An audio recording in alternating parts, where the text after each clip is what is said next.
예, 이번 세션은 그 글로벌 가치 연대를 위한 외교 전략이라는 제목으로 세미나를 해보겠습니다. 지금 미중 바이든 정부 들어서 미중 경쟁 구도가 상당히 제로섬 국면으로 진행이 되고 있고, 최근에 디리스킹을 얘기를 하면서 러먼드 상무장관이 중국과의 어떤 수출 규제를 완화하기 위한 그러한 회의도 했지만, 실질적으로 미국 분위기는 미국의 대중국 정책 변화는 없다. 이것은 셀렉티브 디커플링이지 중국이 원하는 수준의 디커플링은 아니다, 디리스킹은 아니다, 이런 얘기를 합니다. 그 미중 경쟁이 상당히 제로섬 국면으로 진행이 되는 와중에 우크라이나 전쟁까지 터지고, 코로나 사태 이후에 북한도 핵을 보유하고 새로운 다양한 신형 미사일 개발을 하고 있고, 또 대만 해협에서도 다양한 안보 상황들이 벌어질 가능성이 있는 상황입니다. 한미일 정상회담에서 바이든 대통령이 인플렉션 포인트라는 얘기를 했어요. 지금이 변곡점이다, 이런 얘기를 했어요. 그만큼 지금 사태가 위기 사태이고 국제 정세의 하나의 어떤 전환점이 될 수 있는 중요한 상황이다라는 얘기로 저는 이해를 했습니다. 이러한 배경을 가지고 오늘 세 분의 전직 외교부 장관님들을 모시고 1세션을 진행을 하도록 하겠습니다. 먼저 양력을 잠깐 소개를 시켜드리면요, 윤영관 외교부 장관님, 지금 현재 아산정책연구원 이사장으로 계시고 서울대학교 사회과학대학 명예교수십니다. 32대 외교통상부 장관을 지내셨습니다. 예.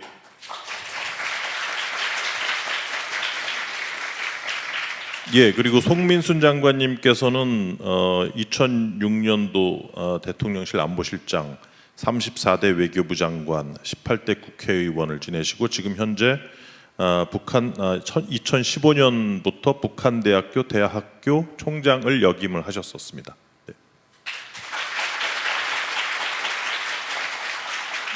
네, 윤병세 전 외교부 장관님께서는 대통령실 통일외교안보정책 수석비서관을 지내셨고요. 37대 외교부 장관, 그리고 현재는 한반도 평화만들기 재단 이사, 니어 글로벌 프로젝트 의장을 역임하고 계십니다. 네.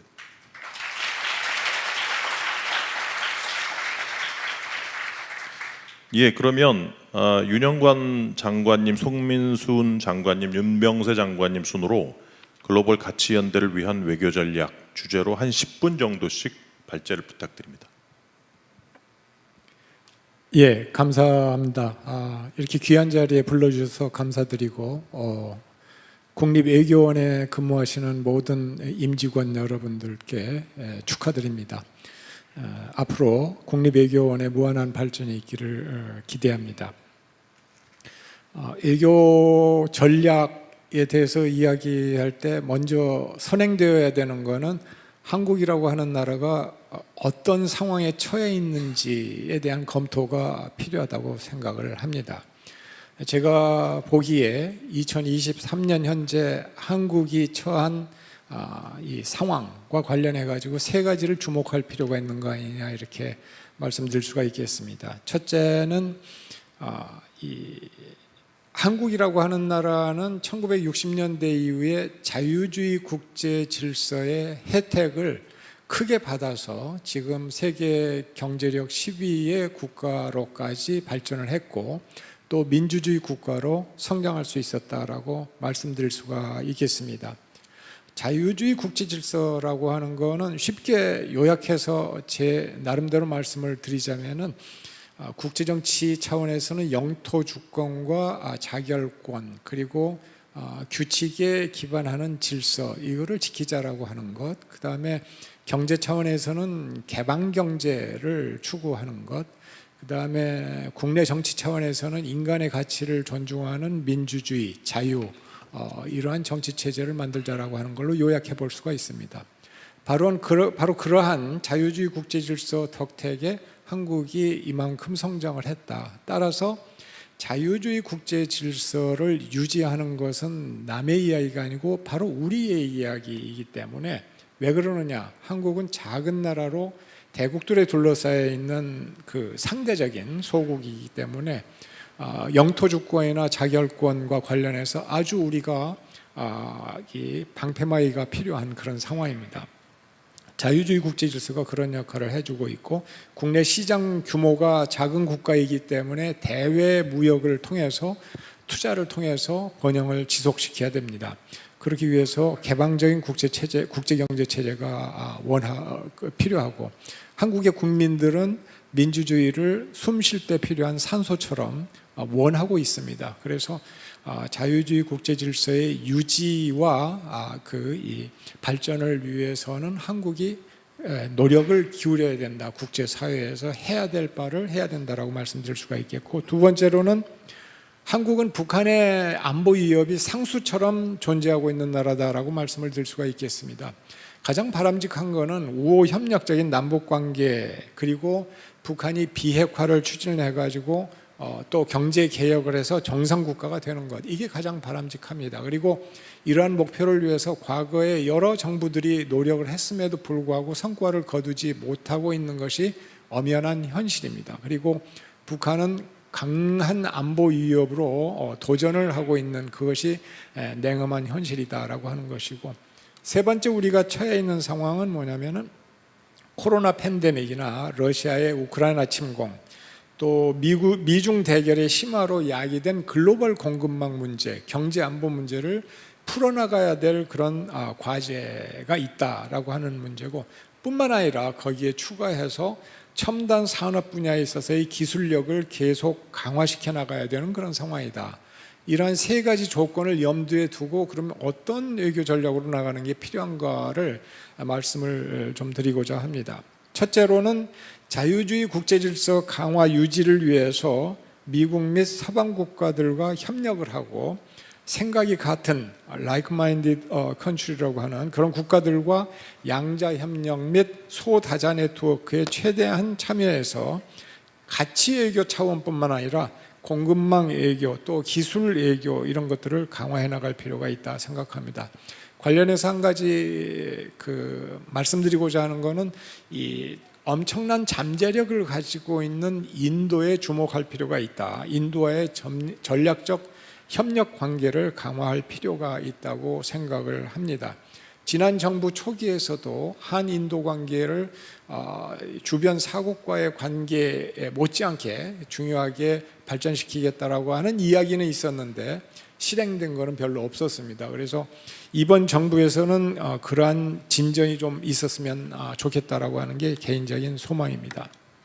두 번째로 한미, 아까 말씀드린 것처럼 북한 위협이 상존하고 있기 때문에 북한의 안보 위협에 대비해서 한미 동맹을 강화하는 것이 바람직한 방향이다라고 말씀드릴 수가 있겠습니다. 4월의 워싱턴 선언이라든지 또 확장 억제 강화에 대한 합의를 충실하게 이행해 나가는 것이 중요하다라고 하는 것이고, 더 이어서 캠프 데이비드의 3자 간 협력 약속이 빠르게 진행되는 것이 바람직하다, 이렇게 말씀드릴 수가 있겠습니다.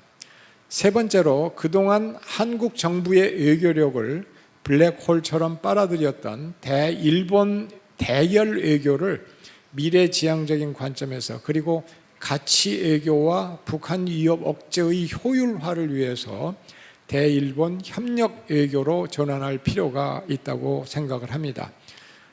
네 번째로 한미일 삼각협력에 대한 캠프 데이비드 합의를 특히 경제, 기술, 사회 분야의 협력과 관련해 가지고 빠른 시일 안에 이 협력을 가시화해서 우리 국민들이 그 효과를 체감할 수 있게 만들어야 된다라고 하는 것을 강조하고 싶습니다.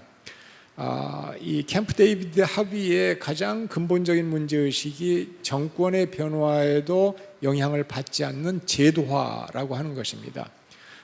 그런데 사실은 이 한일 협력이나 한미일 협력에 대한 국민들의 회의적인 시각이 상당히 있는 것이 현실입니다. 이런 것들을 감안을 할 때 그 효과를 빨리 그 국민들이 느낄 수 있도록 서두르는 것이 저는 중요하다라고 하는 말씀을 드릴 수가 있겠습니다. 다섯 번째로 중국은 한국의 중요한 경제협력 파트너입니다. 상호 존중과 호혜 정신에 입각해서 우호 관계를 유지하고 발전하는 데 큰 노력을 기울여야 된다, 이렇게 말씀드릴 수가 있겠습니다. 제가 여기서 상호 존중의 원칙이라고 하는 표현을 썼는데요. 상호 존중의 원칙을 우리 정부 스스로 지켜나가려고 하는 강한 의지가 중요합니다. 이 이야기는 바꿔서 얘기를 하자면 상대방 국가가 상호 존중의 원칙을 지키지 않는다, 외교적인 의전이나 상식을 벗어난 무리한 요구를 해온다 했을 때 그러한 것들에 대해서 무대응으로 나가는 것이 아니고 분명하게 선을 그어주면서 그쪽 상대방에게 인식을 시키고, 그래서 원칙을 지켜나가면서 상호 존중하는 그런 방향으로 나가야 된다고 생각합니다. 그게 부족하게 되면 국민들 눈에는 우리의 대중 외교에 대해서 불신하게 됩니다. 그래서 불필요하게 반중 감정이 강화가 됩니다. 지금 현재 80% 이상이 중국을 싫어한다라고 국민들이 대답을 하는데, 그 원인도 이러한 데서 비롯되는 측면이 있다라고 말씀드릴 수가 있겠습니다.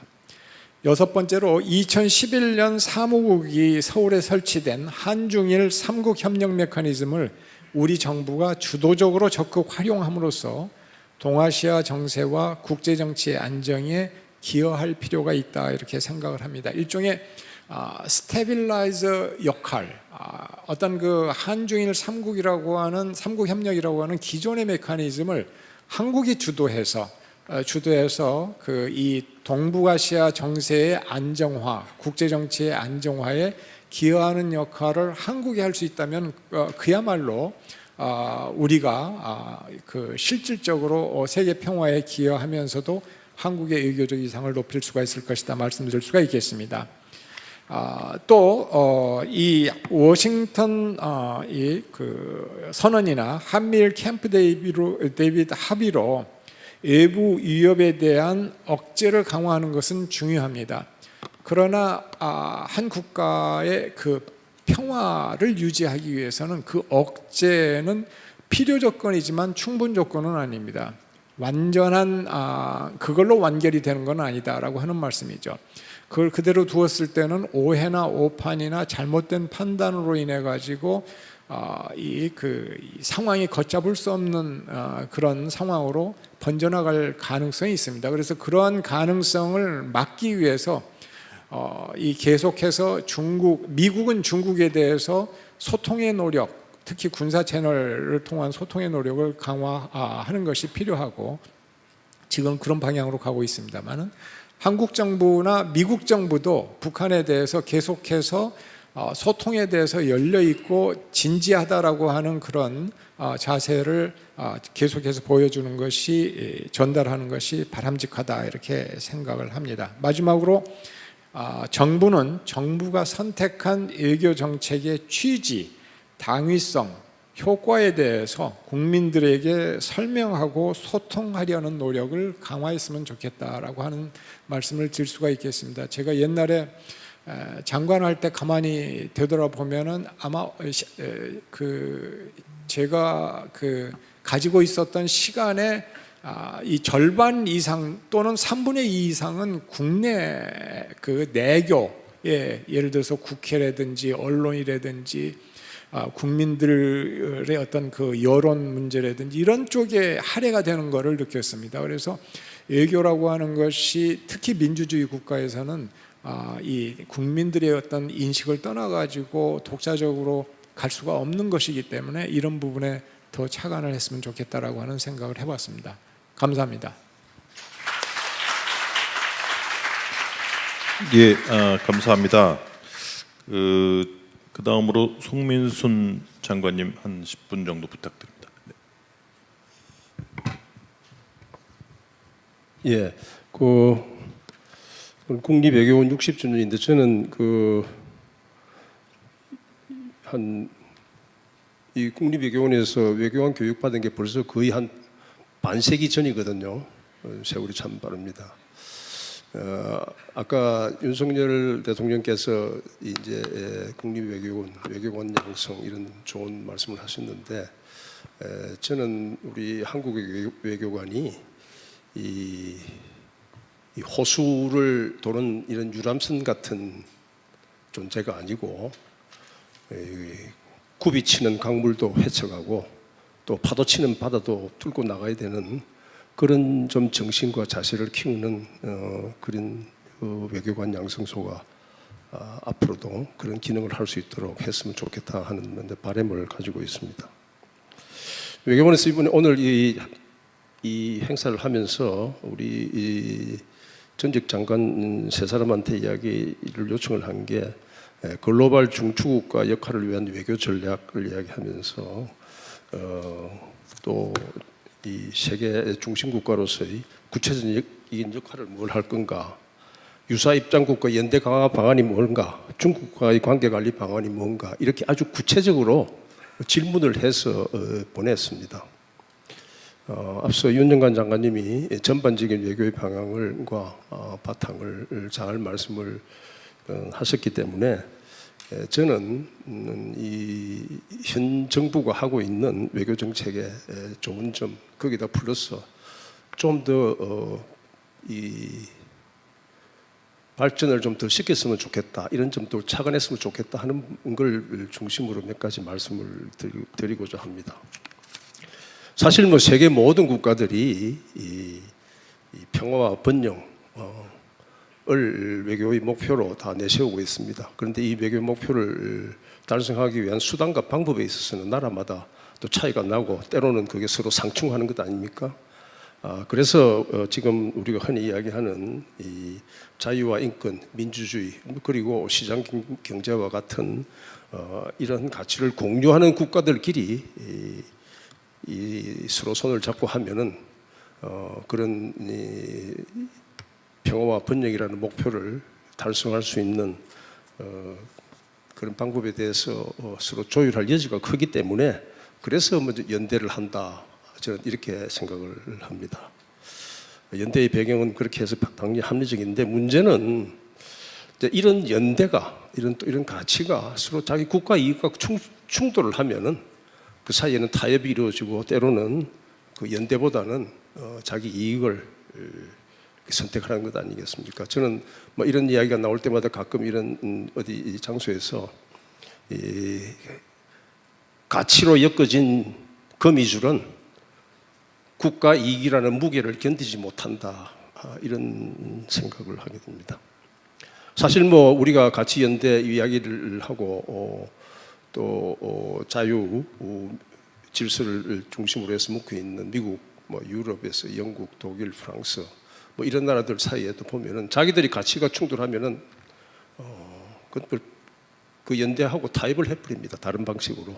뭐 대표적인 것들이 예를 들어서 미국과 영국, 호주가 오컷을 만들어서 프랑스하고의 거래를 이렇게 다른 길로 가게 했다든지, 또 아프간에서 미국이 필요하니까 일방적으로 철수를 한다든지, 이런 식으로 국가 이익이 그렇게 바로 실질적인 국가 이익이 우선한다, 이런 걸 잘 좀 생각을 이제 해야 되겠고,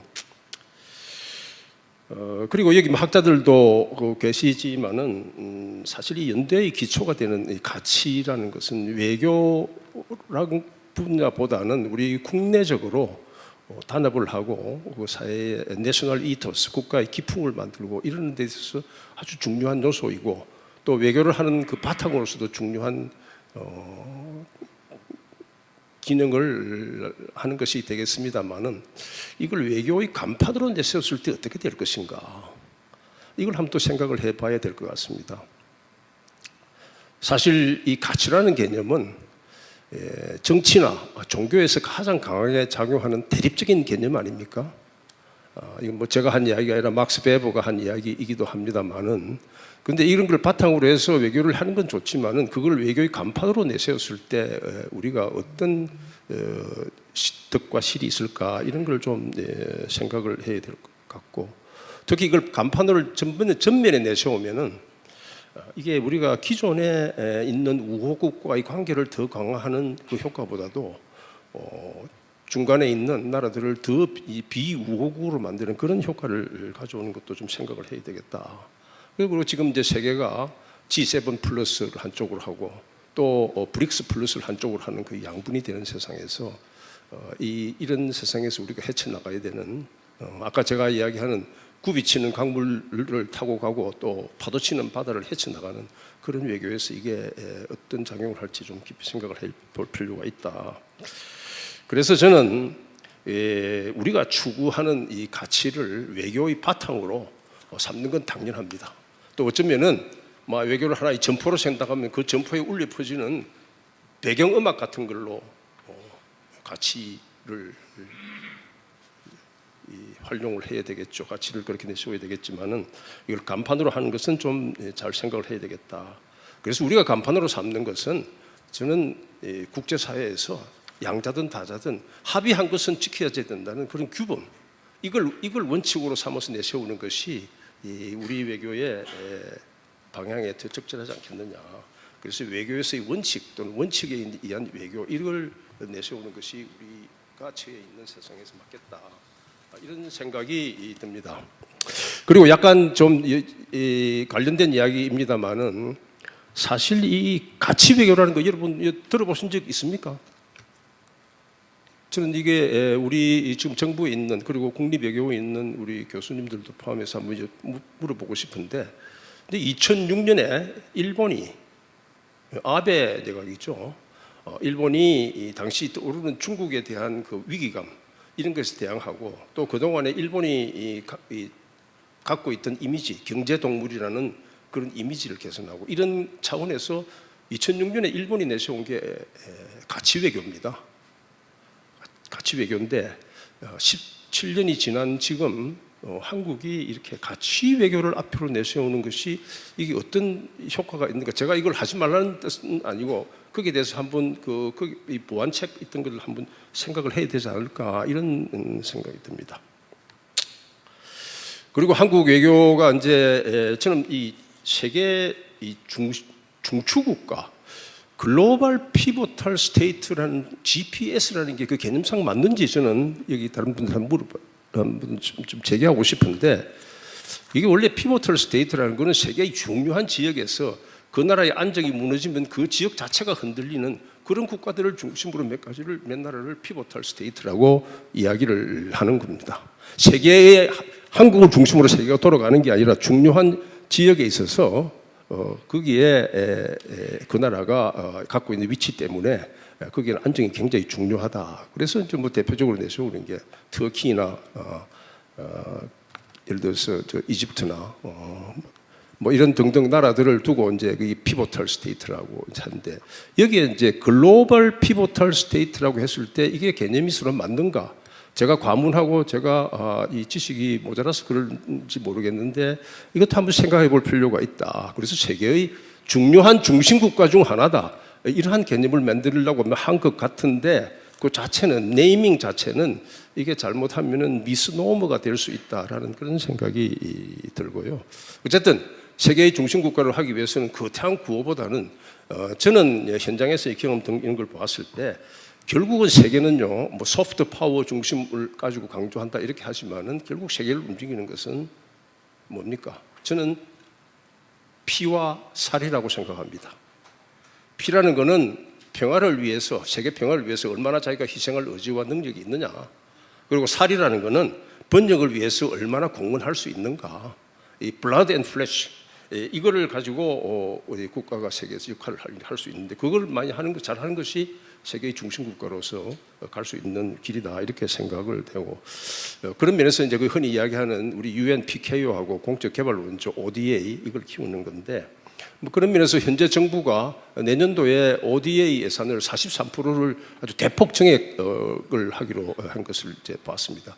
정말 참으로 잘한 일이고, 저도 현직에 있을 때 ODA 예산 증액을 위해서 정말 대통령하고 기재부 장관하고 앉아서 그냥 엄청난 토론을 벌이고 했습니다만은 현 정부가 ODA 예산을 이렇게 대폭 올린 그런 잘한 거라고 생각을 하고 이제 그럼에도 불구하고 우리나라 이거 ODA가 예산이 너무 ODA 집행이 굉장히 너무 분절화돼 있고 투명성 문제에 상당히 좀 자꾸 문제가 제기되기 때문에 분절화라는 거 아시죠? 정부 모든 부처가 달라서 이렇게 조직적으로 조율이 잘 안 된다 이런 점을 좀 해야 되겠고 그다음에 PKO 같은 것도 이제 한국의 PKO 활동이 갖고 있는 강점이 있습니다. 굉장히 한국 군이 기율이 디스플린이 잘 돼 있고 그다음에 신속 배치가 가능한 그런 기능이 있기 때문에 이런 장점을 살려서 한국이 이 세계 평화 유지 활동에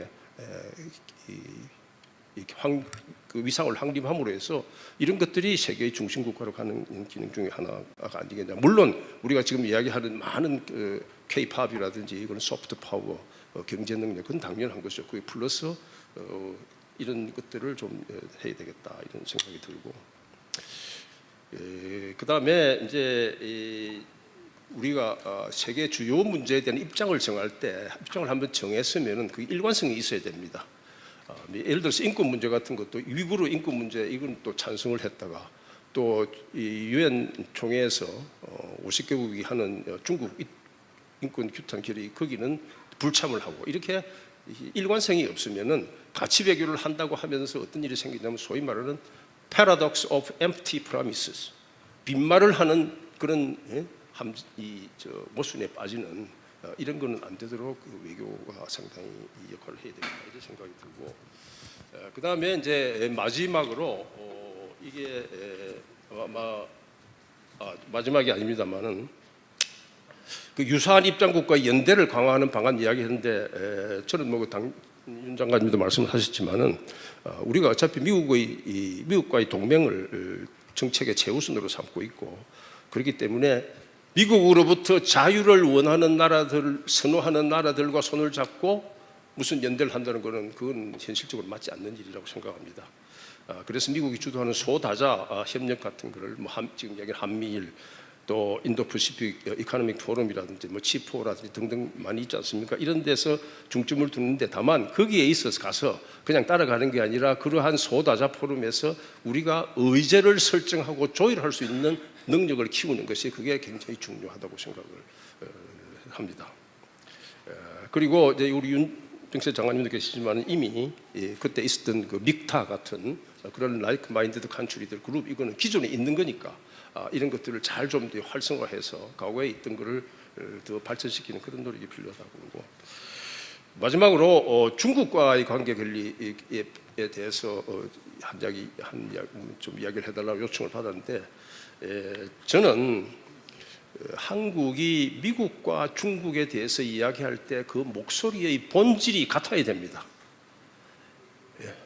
그 목소리의 본질이 다르면은 한국 외교가 설당이 없습니다. 근데 아차 하면은 목소리 본질이 바뀌고 결이 달라지고 이러면은 이 사람은 여기 가서 이 말하고 저기 가서는 저 말할 수 있는 그런 이 나라로 되고 그렇게 되면 자기 무게 중심이었거든요.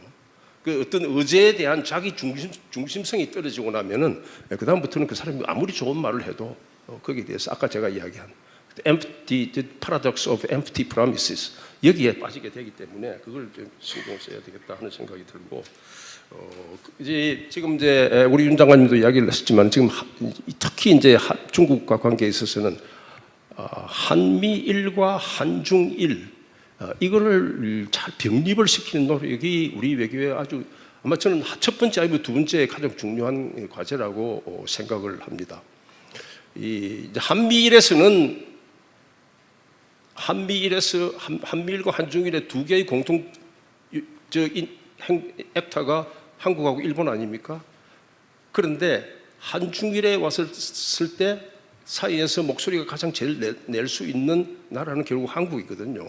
한중일이 지금 그 정상회담까지 가고 별도 협력 사무국을 만드는 그 과정에서는 한국이 바로 주도적인 역할을 했기 때문에 가능했고 지금도 며칠 전에 중국에서 보니까 그 연구소에 공산당 대외연락부에 사는 연구소에 사는 사람 이야기가 한중일 정상회담이 금년에 될 것 같느냐 이러한 관심을 표시하고 있기 때문에 저는 이제 한중일 협력 이기에 그리고 정상회담을 포함한 이런 제도적 장치에 한국이 역할을 하는 데 있어서 여기서 이제 주목해야 될 것은 잘 아시다시피 미국과 중국이 지금 한국을 볼 때 한미 관계와 한중 관계를 제로섬 관계로 보는 것 아닙니까?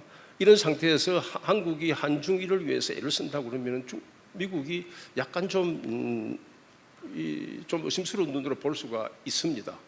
그런데 이건 좀 다른 시각에서 봐야 되는 것이 미국을 설득하는 데 있어서 한중일이 있어야 중국과의 소통, 특히 중국에 대해서 한국과 일본이 중국에 대해서 필요한 건 좀 압력도 넣고 설득도 하고 이렇게 할 수 있는 그런 역할을 할 수 있다. 물론 한국이 기대하는 것은 이 지역에서 미국과 중국의 충돌 방지라든지 안정을 위해서 필요하다는 그런 기본적인 목표가 있지만, 그래서 미국에 대해서 왜 한중일 협력이 이렇게 소통이 중요하고 이런 제도가 중요하다는 그걸 미국의 이익에도 도움이 된다는 걸 설득하는 데 외교의 역할을 많이 쏟아놓는 것이 바람직하지 않다, 이런 생각이 듭니다.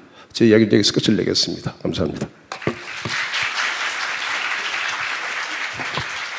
네, 감사합니다. 마지막으로 윤병세 장관님 한 10분 정도 부탁드립니다. 네, 우선 국립외교원 60주년 축하드리고요.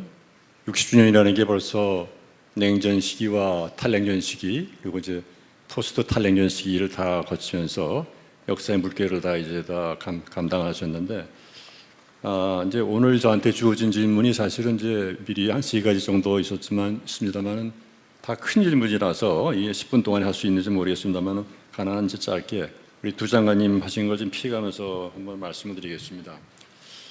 사실은 이제 이런 구체적인 질문을 답하기 전에 아까 윤영관 장관님 말씀하신 대로 우리가 처한 국제사회가 이제 어떤 상황에 있느냐 하는, 또 자유평화 번영이라는 그런 가치 내지 목표가 어떠한 도전을 받고 있는가를 한번 고민할 필요가 있습니다.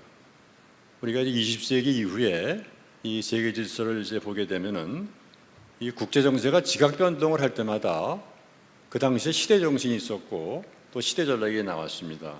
또 우리 정부도 많은 경우에 그러한 이제 그 시대 변화에 대해서 이 적극적인 지금 노력을 하고 뒤지지 않으려고 했습니다. 뭐 대표적인 것이 이제 냉전 종료에 따라 가지고 이 북방 외교를 펼쳤던 그런 것이 대표적이고, 또 이제 아시아 쪽에서는 에이펙 창설을 주도한 그런 적도 있습니다. 지금 이제 진행되고 있는 포스트 탈냉전 시대에도 마찬가지가 되겠습니다만은 이미 벌써 세계 주요 국가 한 10여 개 국가들과 이제 EU가 인태 전략을 다 발표를 했고, 또 글로벌 전략을 발표를 했고, 또 많은 나라들이 이제 국가안보 전략을 또 별도로 이제 발표를 했습니다. 그래서 이제 이번에 윤석열 정부가 CPS라는 이제 그런 구상도 내고, 또 인태 전략도 내고, 또 이제 국가안보 전략도 내고, 이런 것은 이러한 추세에 비춰보게 되면은 상당히 시의적절한 것이 아니냐, 이렇게 이제 보고 있습니다. 물론 이제 개념에 대해서는 여러 가지 이제 또 뭐 다른 시각을 갖고 있을 수도 있습니다만은, 중요한 것은 이러한 이제 정부가 제시한 그런 비전이나 목표가 이제 달성되려면은 이제 당연히 이제 우리가 자유주의적인 그런 이제 보편적 가치를 공유하는 국가들과 연대하는 건 아주 필수 조건입니다. 가장 든든한 우리의 동심원이 되겠죠. 그래서 이건 이제 분명한 건데, 근데 지금 이 국제사회가 이제 이 진영화되면서 이제 파편화되는 그런 상황이 되기 때문에 지금 많은 그런 합종연행이 이제 이루어지고 있습니다. 그러다 보니까 우리가 알고 있는 자유연대 국가들은 주로 글로벌 웨스트에 속하는 그런 나라들이고 수적으로 그렇게 많지는 않습니다. 또 반면에 이제 중로를 포함한 이런 브릭스 국가들도 있고, 그 중간에 또 소위 말하는 이제 펜시팅하는 또 언얼라인드라고 하는 또 이제 제3의 이제 글로벌 사우스 국가들이 있고, 그 중에 이제 큰 나라들은 또 T25라고 하는 그런 이제 이코노미스트가 얘기한 그런 나라도 있습니다. 그래서 우리가 이제 이 글로벌 중추 국가를 얘기하려면은 이러한 이제 그 중에 한 블록에 해당되는 이런 우리 자유준영 국가뿐만이 아니라 이 글로벌 사우스에 해당되는 나라들에 대해서 이제 더 많은 노력을 기울여야지만 충분한 조건이 갖춰진다. 이 글로벌 사우스는 사실은 이제 금년 2월에 민원 안보회의에서 보고서를 통해서 굉장히 중점적으로 화두를 던진 얘기입니다. 그래서 그 이후에 미국과 EU와 일본이 굉장히 이제 그 남북 균형 국가를 포함해서 아시아나 포함해서 많은 그런 뭐 아프리카까지 신경을 쓰는 나라이기 때문에 우리도 그런 이제 것이 필요하다. 그래서 보편적 가치를 지침으로 하면서도 또 이러한 그 국익을 추구하는 그런 그래서 서로 조화롭게 이제 그 매치시키는 것이 이제 필요하다고 생각되고 아까 송 장관님이 이제 가치 문제에 대해서 얘기했습니다만은 제 식으로 이제 이걸 얘기한다면 그 임마누엘 칸트를 좀 제가 패러프레이즈 해가지고 가치 없는 국익은 맹목적이고 또 국익 없는 가치는 공허하다. 뭐 이런 식으로 이제 앞으로 좀 상호 보완적인 역할을 했으면 좋겠다 하는 이제 그런 말씀을 드립니다. 구체적으로 우리가 어떤 역할을 할 수 있냐 하는 그런 문제에 대해서는 사실은 지난 수십 년 동안에 이제 우리가 역대 정부에서 공통적으로 쓰는 말이 있었습니다. 국력에 상하는 그런 역할을 하자. 이게 항상 이제 배경에 깔려 있었는데 지금 현재는 아까 뭐 우리 두 장관께서 말씀하신 것처럼 국력이 이제 세계 10위 또 이제 경제 규모 세계 10위 또 뭐 세계 6위권이다 그러고 또 지금 현재 G7 플러스에 이제 참여하겠다는 노력을 좀 하고 있는 것 같습니다. 근데 이제 그런 상황에서 우리가 이제 무엇을 할 것이냐 할 때 보게 되면은 결국은 이미 다 나와 있습니다. 이 윤 정부의 경우는 벌써 이미 다 여러 가지 선언을 다 했고 또 이미 한미 정상 공동성명 또 이번 한미일 정상 공동성명을 통해서 우리가 뭐 할지에 대해서는 상당히 강론적으로 다 나와 있습니다. 여기 추가해가지고 더 필요한 것은 이 글로벌 사우스 얘기를 제가 했습니다만 글로벌 사우스가 우리 한국에 대해서 기대하는 것 이런 것에 대해서 보다 또 좀 더 심도 있는 그런 이제 우리 검토가 필요하다. 그래서 이제 외교부에서는 벌써 이제 뭐 금년도 외교 업무 보고에서 이제 그런 얘기도 많이 했습니다만은 크게 보게 되면은 하여튼 이런 글로벌 사우스 국가들에 대한 노력, 또 우리 자유주의 연대한 그런 국가들 이런 데에 대해서 좀 구분을 해가지고 차별화된 조건을 했으면 좋겠다는 말씀을 드리고요. 이 중에 대부분의 과제가 사실은 우리 5년 단임제 국가 정부에서 다 끝내기는 조금 이제 이제 시간이 좀 짧습니다. 그래서 그러한 것을 좀 중장기 전략으로 좀 했으면 좋겠다는 생각을 하고요. 특히 이번에 이제 한미일 삼국 정상회담 체제가 이제 시작이 되기 때문에 상당수의 의제는 이러한 삼국 협력 체제 범위 안에서 많이 커버가 될 것 같습니다. 그래서 그런 것도 우리가 좀 신경을 쓸 필요가 있다. 그 이제 유사 입장국 간의 이제 연대 강화를 위한 방향은 저는 뭐 이제 기본적으로 가장 중요한 얘기는 지난 3, 4월에 있었던 이제 미일 정상회담 때 끝나고 나서 이제 미국 측에서 나온 얘기입니다.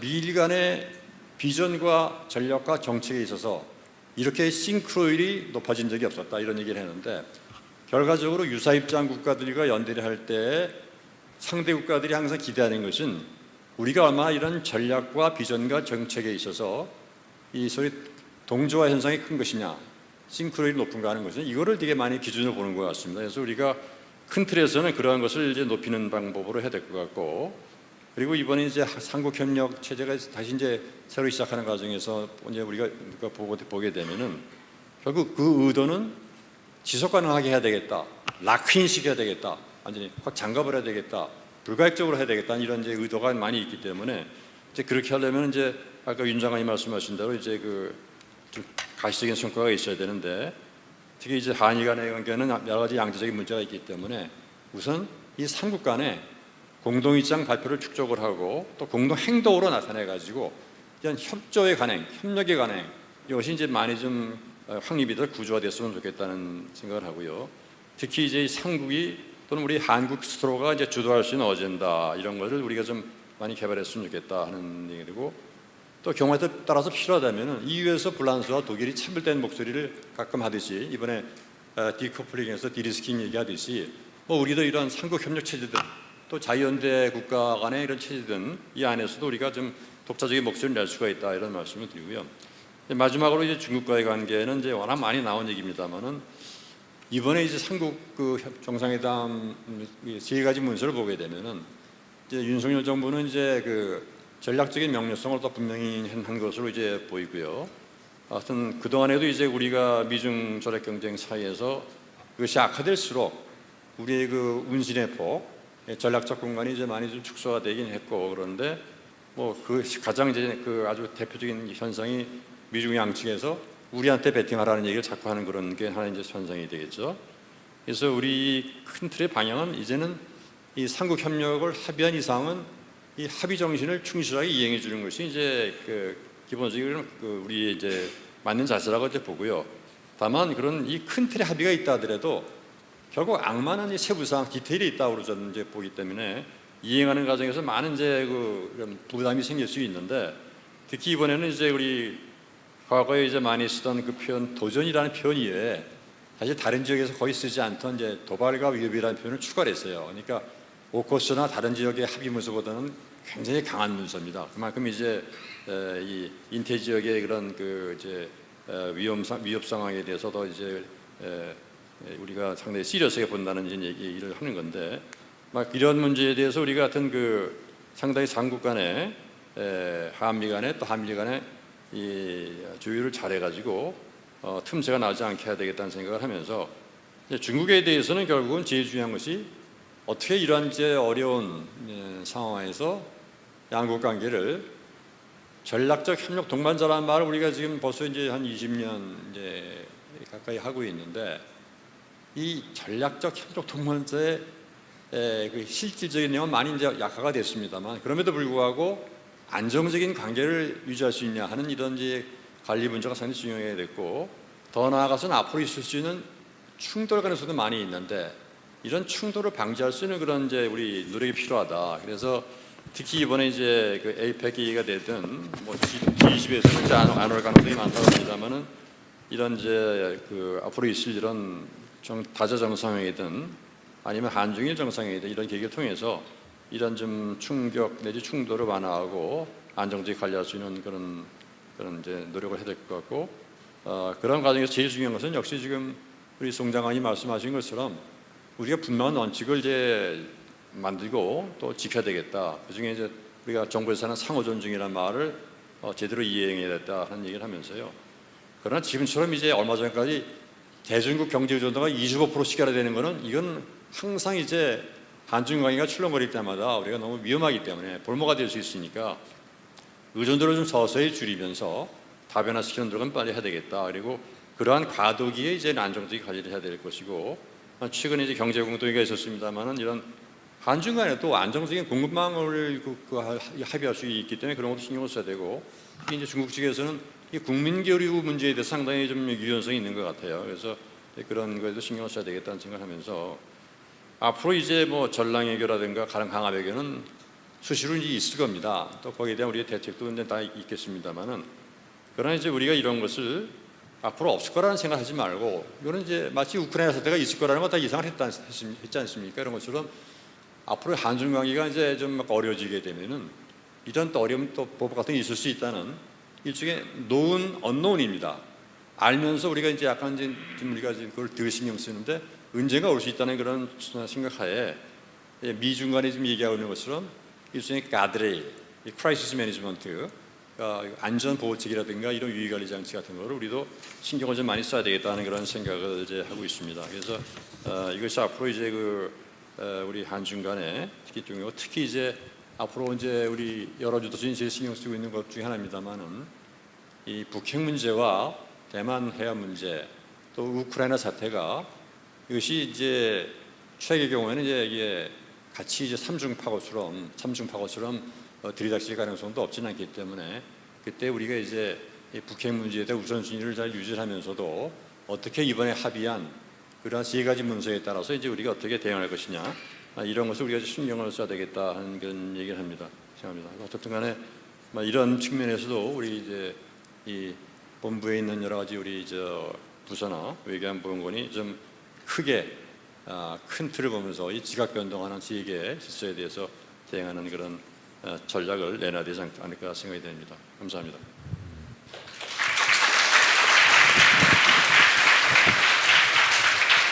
네, 장관님들 발표 잘 들었습니다. 회의 세션이 한 10분 정도 저 때문에 늦게 시작을 했기 때문에 한 10분 정도 늦게 제가 마치도록 하겠습니다. 짧게 제가 한 가지씩 질문을 드리겠습니다.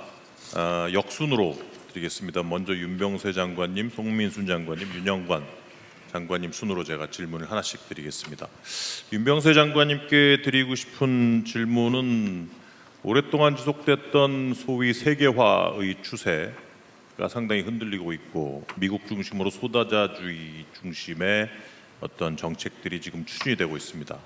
아마 같은 같은 맥락에서 최근에 있었던 한미일 정상회의 어떤 의미가 있다고 생각을 하시는지 답변을 해주시고요. 그다음에 송민순 장관님께 드리고 싶은 질문은 지금 미중 경쟁이 상당히 격화되고 있는 상황에서 한반도 대북 정책이 꽉 막혀 있단 말이죠.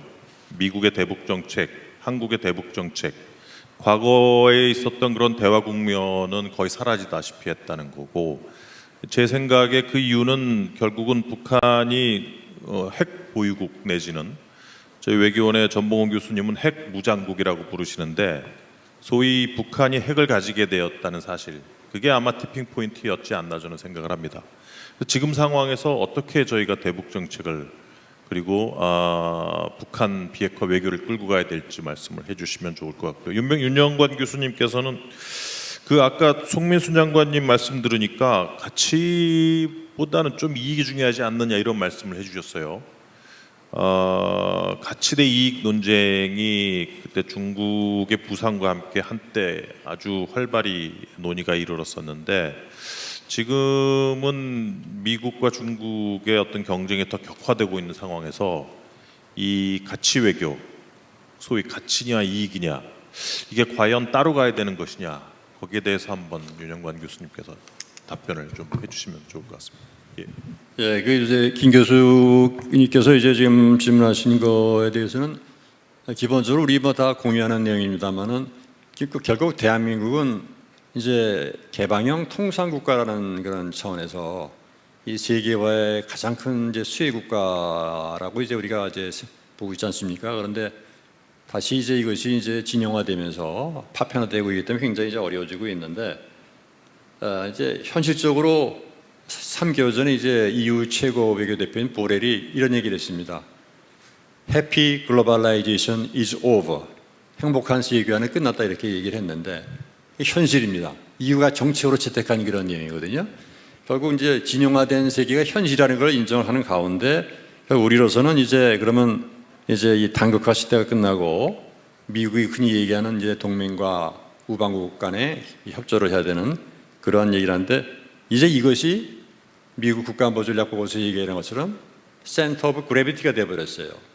이걸 현실로 인정을 해야 되고 그래서 지금 현재 이제 과거가 글로벌 다자주의 시대였다면 지금은 이제 글로벌 소다자주의나 특히 이제 더 특색이 있는 것은 지역 내에서의 소다자주의 이런 것인데 특히 이 바이든 행정부 들어와가지고는 굉장히 많이 생겼죠. 뭐 다 아는 것처럼 우리 뭐 쿼드 정상회의로 승격을 하고 오코스 만들고 또 IPAF 만들고 최근에 이제 비공식적으로 이제 이 자로포스라고 그래가지고 이제 자펜 리퍼블릭 필리핀 US를 또 자로포스라고 이제 비공식으로 부르고 우리도 이제 이름을 하나 뭐 짓는 것 같습니다만은 그런 이제 그 정도로 많이 이제 생기고 있고요. 심지어는 우리가 들어보지 못한 I2U2라는 그런 또 소다자도 있습니다. 이스라엘, 인디아, UAE, 유나이티드 스테이츠 이 정도로 굉장히 많은 그런 이제 소다자가 생기고 브릭스가 이번에 6나라를 추가해서 또 이제 확대한 것도 같은 그런 맥락일 정도로 현실은 이제는 글로벌리즘에서 소다자주의로 많이 나가고 있고 우리는 소다자주의를 적극적으로 확대해야 되겠다 이런데 바로 이런 시점에 이제 우리가 캠프 데이비드에서 이제 그동안 인태 지역에서 이제 그 미싱 링크라고 할 수 있는 한미일 3자 비서제가 이제 시작이 됐기 때문에 이것은 어떻게 보게 되면 가장 늦게 시작을 했습니다만은 제가 보기에는 일종의 활용 점정이 아닌가 하는 그런 생각을 하고요. 특히 이제 아까 말씀드린 대로 그 의도가 일종의 이제 그 빌트인 스트럭처를 만들겠다는 북박이 구조를 만들겠다는 그런 의도가 이제 강한 거기 때문에 이것이 어떻게 지속 가능하게 되느냐가 굉장히 중요한데 이것에 대해서는 앞으로 이제 그 세 가지 문제에 따라서 이제 우리가 이해하면 되고 제일 중요한 것은 과거와 달리 이제 우리가 이번 그 삼국 체제에서는 이제 전 미국이 이제 주도하는 그런 큰 질서 내지 또는 세계 질서 속에서 우리가 좀 보조적인 역할을 하는 게 아니라 지금부터는 하나의 그 스테이크홀더로서 코드라이버로서 역할을 할 수 있는 그런 의미가 크다. 그래서 우리가 아이팩 때도 그렇게 했었는데 지금도 이제 그런 적이 되고 그래서 앞으로 제도화되는 과정에서 그런 이제 역할을 우리가 좀 보고 우리의 어젠다 세팅을 많이 해야 되겠다. 그런 얘기를 해야 되고, 그리고 아까 말씀드린 대로 이제 이런 부담은 결국 인티 지역에서 나오는 그런 다른 지역에서 나오는 그 위협과 도발이 과연 이제 우리가 감당할 수 있는 정도의 수준이 되느냐에 대한 상당한 고민이 이제 필요하고, 결국 이제 뭐 어제도 CSI에서 캠벨에 나가지고 얘기를 하면서 많은 어려운 질문을 받았는데, 가장 어려운 앞으로의 전망 중에 하나는 과연 한미일 삼국 내에서 이 트럼프 팩터, 또 한일 간의 과거사 팩터, 또 한국 내 이런 국내 정치 팩터, 이것이 과연 이러한 삼국 간의 이 협력 체제의 지속 가능성을 어떻게 영향을 미칠 것이냐 하는 이런 질문들이 굉장히 많이 나왔다 그래요. 똑같이 뭐 일본도 마찬가지고 저희도 마찬가지입니다. 그래서 이 문제에 대해서 우리가 앞으로 상당히 신경을 써야 되지 않겠는가 이렇게 생각합니다. 감사합니다. 네, 감사합니다. 송민순 장관님 부탁드립니다. 예, 이게 이제 뭐 한국 그 외교가 나가는 길에 있어서 이제 이게 북한 문제를 뭐 정말 뭐 커다란 이제 걸림돌이고 목줄을 잡고 있는데, 제가 장관 재직 시의 시간 이렇게 보면은 그 시간의 가중치를 보면은 한 70% 정도는 북한 또는 북한과 관련된 문제 때문에 보내는 것 같습니다.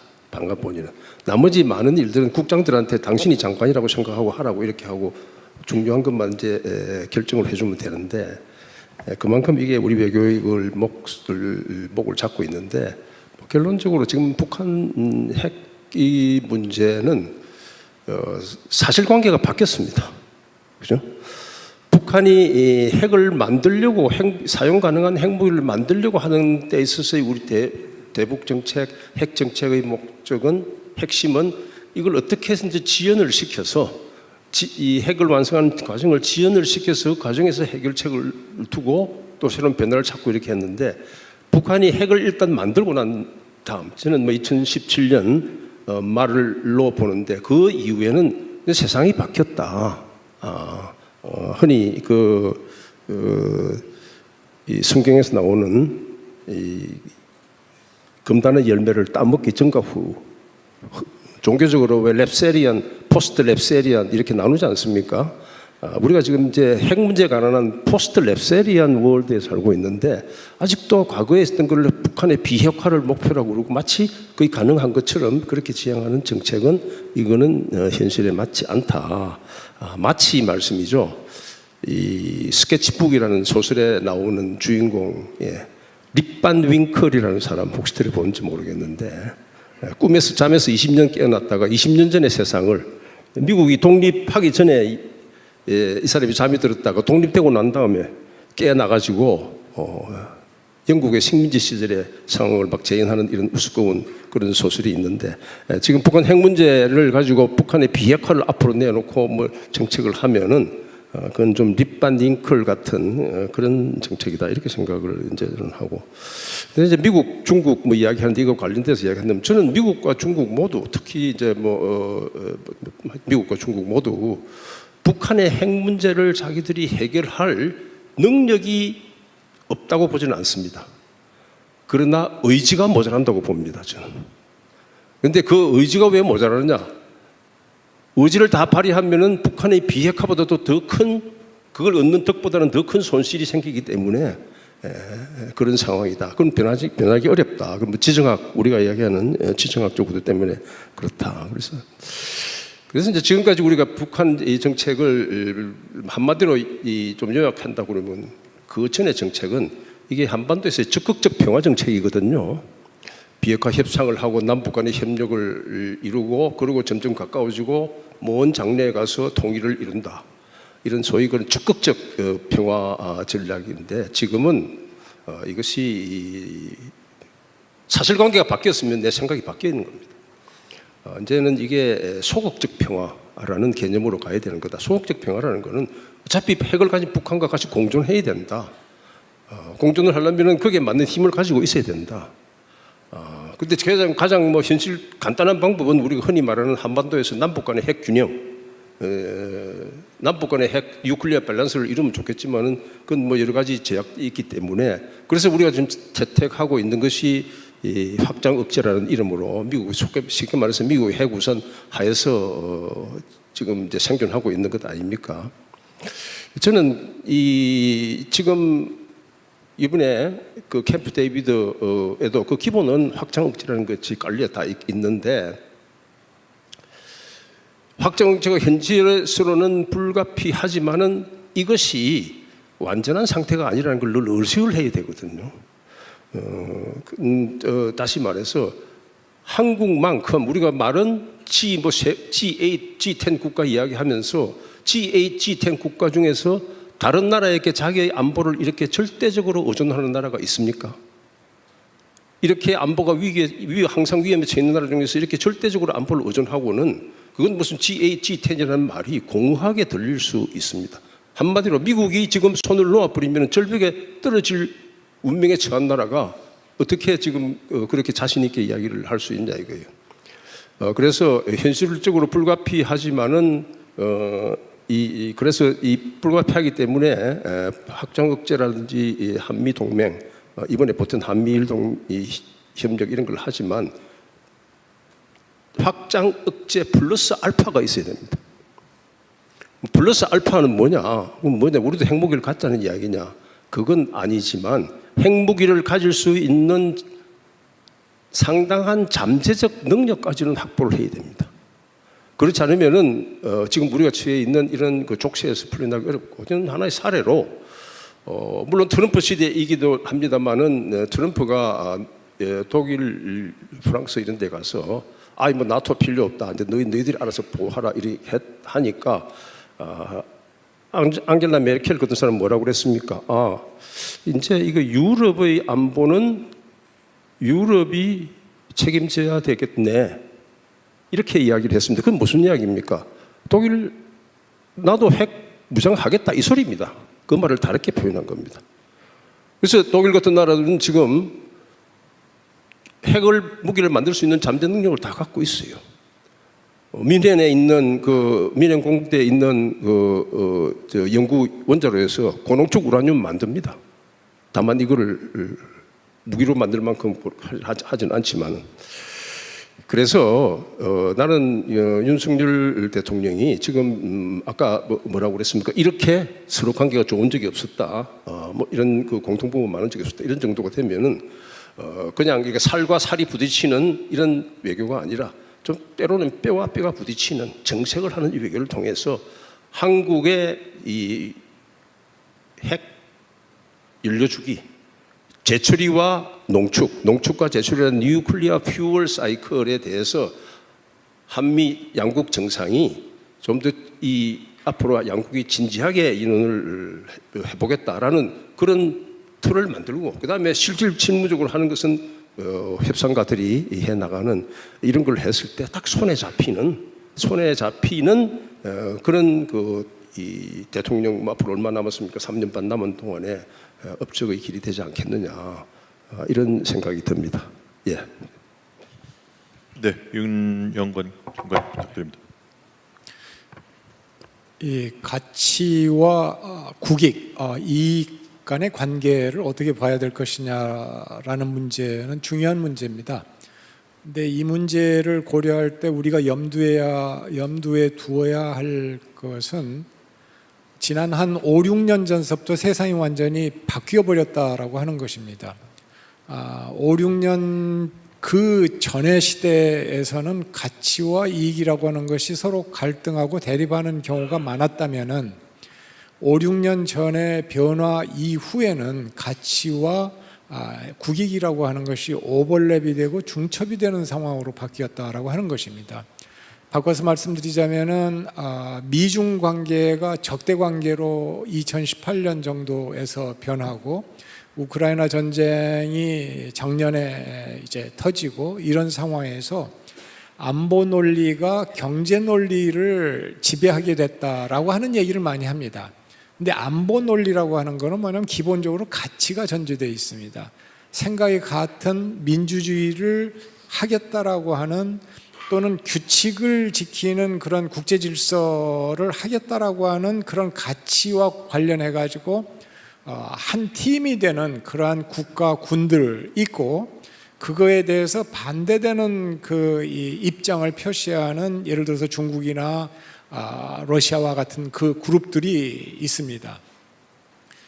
이런 상황에서 즉 안보나 가치의 문제가 경제를 이렇게 지배하는 경제 논리에 앞서는 그런 상황이 되어 있는 오늘날의 시점에서 한국이 이 문제를 어떻게 봐야 될 것이냐를 생각을 한다면은 분명합니다. 만약에 한국이 아까 말씀드린 자유주의 국제 질서를 추구하는 그런 세력들, 그러한 가치를 추구하는 세력들과 함께 하지 않는다면은 그들 중심으로 형성되는 경제 네트워크, 기술 네트워크에서 제외될 겁니다.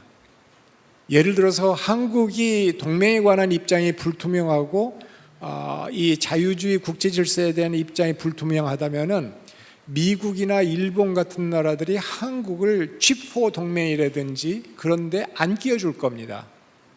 그거는 이미 수년 전에 우리가 그런 비슷한 정황을 우리가 목도한 적이 있습니다. 그렇기 때문에 가치의 문제와 국익의 문제라고 하는 것이 결코 배타적인 상황이 아니다. 한국 같은 나라의 입장에서는. 특히 한국은 다른 나라와 달리 유럽의 오스트리아나 이런 나라들과 달리 북한이라고 하는 실제하는 위협을 우리가 안고 살고 있는 나라입니다. 국익의 가장 핵심이 안보입니다.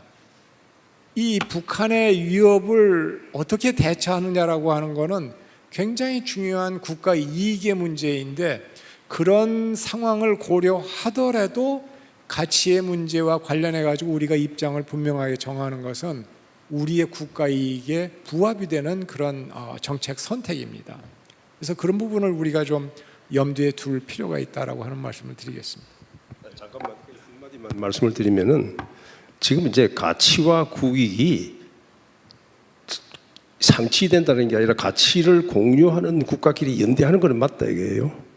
그런데 그 나라들도 자기 나라의 핵심 국익이 자기가 같이 공유하다고 하던 가치와 이렇게 딱 전부 안 될 때 가치 국익을 더 선택할 그런 가능성이 있기 때문에 제 이야기는 이 가치라는 것을 간판으로 내세우지 말아요. 우리가 지금 연대하려고 하는 나라들, 소위 그 자유민주주의 시장 경제를 하는 나라들이 어느 나라가 우리는 가치 외교를 한다고 이렇게 내세우는 나라가 있지는 않아요. 바탕에는 다 기본적인 겁니다. 한국은 민주주의를 추구하고 시장 경제를 하고 인권을 존중하고 이런 나라라는 건 다 아는 거예요. 그걸 굳이 이렇게 앞으로 내세워서 할 필요는 맞지 않다. 이런 방법론의 차이를 이야기하는 겁니다. 예, 오늘 장관님들 좋은 말씀 감사드립니다. 생각보다 아주 좋은 포인트들이 많이 나왔던 것 같고요. 이런 부분도 아마 저희 외교원에서 향후 추진해서 정책적으로 내재화될 수 있도록 또 여론을 주도할 수 있도록 그러한 좋은 부분으로 저희가 사용할 수 있을 것 같습니다. 예, 1세션 이렇게 마치도록 하겠습니다. 장관님들께 박수 부탁드립니다. 감사합니다.